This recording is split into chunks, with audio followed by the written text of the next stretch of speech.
Hello guys, welcome to a video of the Halal Gangsters. So this is our first category named the roasting category. Then we'll do reaction and stuff. So first of all, let's talk about the gaming community. Not the gaming community. Basically, what does Pakistani parents think about the gaming? I mean basically gaming. सो अब मैं यहाँ से शुरू करता हूँ कि जो Pakistani parents होते हैं ना ब्रो, मैं आपको बताता हूँ ब्रो, तुम अपने माँ बाप से जाके पूछो कि अगर तुम अपने माँ बाप से जाके पूछोगे तो कहोगे पापा मुझे ये गेम चाहिए, मुझे ये गेम चाहिए, अच्छी लग रही है। तुम्हारे माँ बाप पूछेंगे क्या, इससे क्या फ़ायदा मिल रहा है तुम्हें? 2 घंटे बैठ के पढ़ाई से तुम्हारे गंदे मार्क्स ही आने हैं। एग्जैक्टली सारे माँ बाप की यही मेंटालिटी हो चुकी है 2024 के अंदर। उनको यही इतना ब्रेन वॉश किया हुआ है ना, ये कम्युनिटी के जो कंपाउंड के अंदर ये जो बच्चे वगैरह बैठे होते हैं ना, आंटी वगैरह, ये इतनी चुगलियाँ खोर होती है ना, मैं वो कहती रहती हैं बस के आपका बेटा बिगड़ जाएगा अगर कोई गेम खिलवा भी दी तो। मतलब प्रॉब्लम क्या है यार इनको गेमिंग से? मतलब अब मैं तुम्हें बताता हूँ गेमिंग के फ़ायदे क्या होते हैं।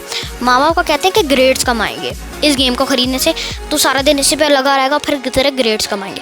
ब्रो ठीक है, ग्रेड्स की बात करते हैं। फॉर एग्जांपल अगर तुम्हारे इंग्लिश में कम आ रहे हैं, तुम्हारी ट्यूशन भी लगे हुए कम आ रहे हैं, तुम्हें इंग्लिश समझ में नहीं आ रही, वर्ब एडवर्ब कोई सिमिली है, कोई मेटाफर है, जो भी है, लेटर लिख राइटिंग है, तुम्हें समझ में नहीं आ रहा कोई भी कॉन्सेप्ट, या कोई भी इस तरह से नहीं आ रहा तुम्हें समझ में, और या फिर तुम्हारी इंग्लिश स्पीकिंग इंग्लिश भी तुम्हारी गलत है और तुम्हें न्यू वर्ड्स नहीं सीखने को मिल रहे, तो ब्रो क्योंकि जो हमने बुक्स में वर्ड पढ़ते हैं वो मोस्टली रेपिटेटिव होते हैं। बहुत कम ऐसे बुक्स के अंदर हमें वर्ड्स मिलते हैं जो कि नए होते हैं।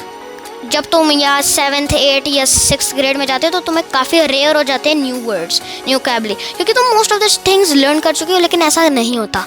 अब जैसे कि तुम कोई इस तरह की गेम खेल रहे हो, तुम्हें फॉर एग्जांपल तुम रेजिडेंट ईवल ले लो, उससे तुम्हारी मेरी 90% ऑफ द इंग्लिश जो है ना वो रेजिडेंट ईवल से इम्प्रूव हुई है। अब देखो मैं बोलता हूँ, अभी ये तो मैं उर्दू बोल रहा हूँ, अब मैं इंग्लिश बोलता हूँ, hi how are you brother. देखो अब तुम जैसे ही तुम उस गेम को देखना शुरू करते हो ना, तुम उसके एक्सेंट को अडॉप्ट करना शुरू कर देते हो उस कैरेक्टर के।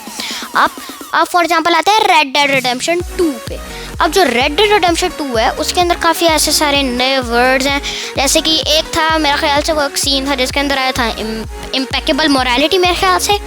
तो इस तरह के नए वर्ड्स मिलते हैं। फॉर एग्जांपल गन सीख लो, किसी कोई इस तरह की गेम खेल रहे हो, फ्री फायर होगी, कॉल ऑफ ड्यूटी हो गया, पबजी खेल रहे हो, कोई भी इस तरह की शूटिंग फायर गेम खेल रहे हो, गन्स पता चलती हैं, नॉलेज मिलती है, ग्रेनेड, स्मोक ग्रेनेड, स्नाइपर और किस तरह से ये काम करता है, इस तरह से जो भी है, या कुछ इस तरह से भी है।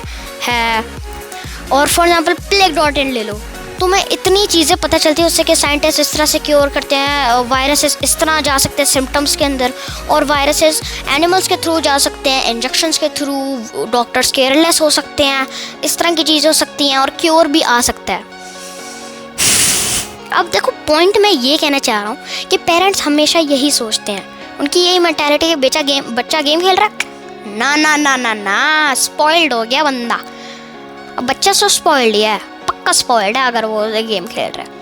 और गेमिंग के फ़ायदे भी, अब इंग्लिश नहीं, फॉर एग्जांपल हम आते हैं are you smarter than a 6th grader, 5th grader या जो भी वो गेम थी, उसके अंदर भी हमें क्वेश्चंस मिलते हैं।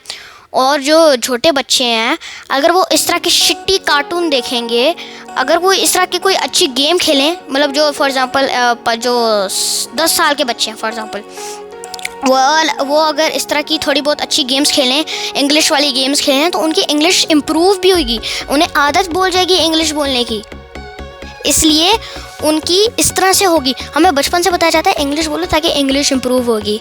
गेम्स को जैसे जैसे तुम सुनते जाओगे ना, जो तुम्हें गेम्स के अंदर सुनने को मिलेगा, इसकी वजह से तुम्हारी भी इंग्लिश इम्प्रूव होगी, क्योंकि वो बोल रहे हैं, तुम्हारा एक्सेंट, उनके एक्सेंट को तुम अडॉप्ट करना शुरू हो जाओगे, इससे तुम्हारी इंग्लिश एक्सेंट बढ़ेगी। और वो कहते हैं ना टीचर बढ़ाएगी एक्सेंट, जो खुद बोल रही हैं, हाँ भाई प्रोनाउंसिएशन करवाओ अब इसकी, उन्हें प्रोनाउंसिएशन भी को प्रोनाउंसिएशन बोलती हैं। अब देखो इसमें उनकी गलती नहीं है, उनके ज़माने में इस तरह की गेम्स नहीं होती थी, क्योंकि उनकी भी मेंटालिटी इसी तरह की है। जो अभी 30 इयर्स की टीचर्स हैं उनकी भी मेंटालिटी इसी तरह की है कि गेम्स ना खेला करो, पढ़ाई किया करो।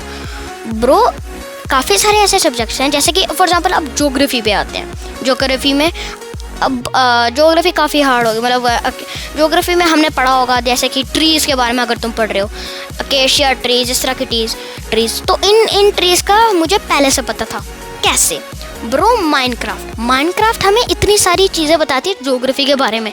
फॉर एग्जांपल अगर तुम खेल रहे हो, क्या कहते हैं, अगर तुम माइनक्राफ्ट खेल रहे हो, अकेशिया ट्रीज़ के बारे में पता चलता है, लावा, मैग्मा, इतनी सारी चीज़ें जिनके बारे में तुम्हें पता चलता है जो ज्योग्राफी से रिलेटेड है। अब ज्योग्राफी से हटे आते हैं हिस्ट्री पे, जो सबके लिए एक नाइटमेयर होता है, कुछ के लिए नहीं। तो इसलिए अब जो वो नाइटमेयर है ना, उसकी बात करते हैं। अब जो हिस्ट्री है ना, हिस्ट्री का हमें किस तरह पता चलता है? इस तरह की काफ़ी हिस्टोरिक गेम्स हैं, जैसे कि नेपोलियन वाली गेम, वो सबको याद होगी, कुछ को याद नहीं होगी, वो पहले आई थी, काफ़ी पहले आई थी। आई मीन 2015 आई थी, 15 में आई थी आई थिंक, सो याद नहीं आ रहा मुझे, बहुत पहले खेली थी। नेपोलियन आई थी, और इस तरह की काफ़ी, जैसे कि घोस्ट ऑफ त्सुशिमा, अब वो भी हमें बताती है हिस्ट्री के बारे में, जापानीज़, मंगोल, चंगेज़ खान और इस तरह की चीज़ों के बारे में। सो उसने भी हमें एक्चुअली हिस्ट्री सिखाई है, and that's a fact, really that's really a fact. और अब चलो, अब हिस्ट्री की बात और भी बताओ ना। फॉर एग्जांपल अगर मैं तुम्हें एक और एग्जांपल देता हूँ, हमें इतनी सारी जो घोस्ट ऑफ त्सुशिमा, नेपोलियन और भी काफ़ी सारी ऐसी गेम्स हैं हिस्टोरिक, जो कि हमें हिस्ट्री के बारे में पढ़ाती हैं। अब उन हिस्ट्री के जैसे कि क्या कहते हैं, असैसिन्स क्रीड ले लो फॉर एग्जांपल। अगर तुम्हारी, मतलब एक मिनट, असैसिन्स क्रीड ले लो, असैसिन्स क्रीड मिराज ले लो, लेके तुमने असैसिन्स क्रीड मिराज खेली हुई है। अगर तुम इस्लामिक स्टडीज़ पढ़ते हो, अगर तुम पाकिस्तानी स्कूल में होगे तो तुमने इस्लामिक स्टडीज़ पढ़ी होगी, ऑफ कोर्स पढ़ी होगी, सब ने पढ़ी होगी। तो उसके अंदर भी इतने एग्जाम्पल हैं, जैसे कि वो पुराने ज़माने के अंदर इस तरह होते थे लोग, उनको उन्होंने गेम में इमेजिन करके हमें दिखाया है। असैसिन्स क्रीड मिराज में काफ़ी सारी ऐसी चीज़ें बताई हैं कि ऐसे करप्ट लोग हो सकते हैं। तो अब इस वीडियो को एंड करते हैं एक टॉपिक के साथ, जो मैं समझाना चाह रहा था कि gaming is also good under a limit. अगर तुम बहुत ज़्यादा खेल रहे हो तो फिर तो तुम्हारे मार्क्स गंदे आएंगे इसी, क्योंकि तुम पढ़ाई नहीं कर रहे। एटलीस्ट गेम को मैक्सिमम जो है वो 2.5 आवर्स तक खेलो। एक गेम को खेल रहे हो ना, 3 घंटे से ज़्यादा नहीं खेलना उसको, गेम को, या 2.5 आवर्स है, ये मैक्सिमम लिमिट है। इसके अलावा से मतलब नहीं खेलना, क्योंकि फिर तुम एडिक्टेड हो जाओगे। अगर तुम 4-5 घंटे तक खेल रहे हो एक गेम को, तुम नहीं रोक पा रहे, यानी कि तुम फिर उस गेम से एडिक्टेड हो।